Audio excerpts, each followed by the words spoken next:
Okay, so congratulations. It seems like a very good split. It can be even better than the last one.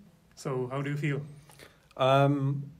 Results aside, obviously the results are great, right? It feels great to win, but I think this is one of the splits that I'm proudest of so far, like regardless of what happens tomorrow, because I think we really turned the team around, you know? Like we went through such a difficult phase together as a team, and now I think we got so much stronger together, like in terms of the relationships between everyone in the team, and the team feels so good to be a part of, and I think that's something to be proud of. Yeah, I've talked yesterday to Karzi, and he said that not only you are scrimming and training, but also you are focusing to stuff outside the game. So is it really as important as you guys say? Yeah, it's super important. Personally, I believe that kind of one of the things that has allowed us to be successful over a period of years is that at the core of a lot of the things we do, we believe that teams play at their best when they're happy and healthy and well-rested and when they're having fun. And that's kind of really at the center of a lot of the philosophy that surrounds Mad Lions. That's at the center of how we choose the players and the coaching staff that we work with. It's how we coach people. It's how we choose to invest our time and our resources. It's a big part of everything we do. Mm-hmm. All right.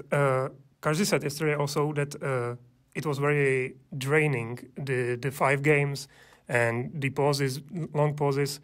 Is it also draining for the coach? Is it something you have to kind of work through?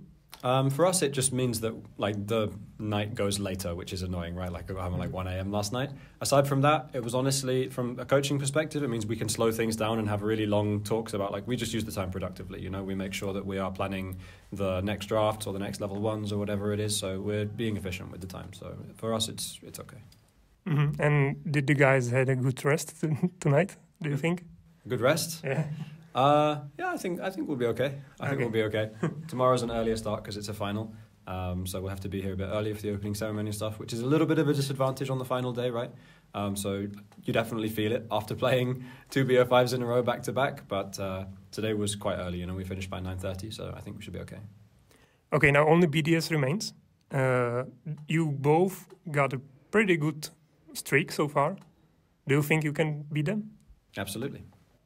Awesome. Okay, so I want to ask about Hillysang. He played so many different champions. Like basically today, different champion every different game. Mm-hmm. Yesterday, almost the same. So how important is it to have someone as flexible as Hilly? Very important. I think that adaptability is probably the single most important quality for a pro player in League of Legends because the game changes so quickly.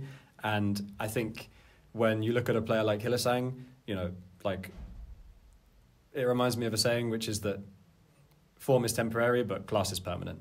And Hilly has class, and you can see that because he's good in every meta, and it's amazing to work with. Final question about this season, because this season we have a different format of the LEC. How do you personally think? Is it better? Is it worse? I think it's much better from the perspective of stress testing players and teams earlier. We get so much more stage experience. I get to see like way more games in a best of 5 setting and best of 3 setting for like Chasey, for example, who, you know, was a big question mark coming into the year. Like, we get to test more rookie players more aggressively. You get to see what people perform like under pressure, and that allows you to grow more rapidly. So I think that's great. I think for the viewers, it's amazing. I think it's really, really exciting in terms of the format. I think it should overall bring up the level of Europe. The only downside is that the burnout on the players will be very high.